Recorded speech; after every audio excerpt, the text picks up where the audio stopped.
Hi, it's Angela with FoodStorageAndSurvival.com, and welcome to this episode of 2-Minute Preparedness Tips, the grain of meat. When we hunt, we cut up our own meat because we're cheap and we like it cut just how we want it, so kind of picky too. When you cut your own meat, you need to understand the grain of the meat so you end up with cuts of meat that work for what you intend them to be. So meat has a grain, just like wood.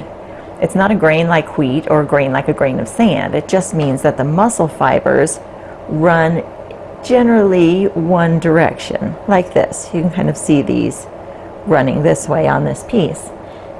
If you want to cut meats for steak or for tender jerky, then you slice perpendicular to the grain. It's called across the grain,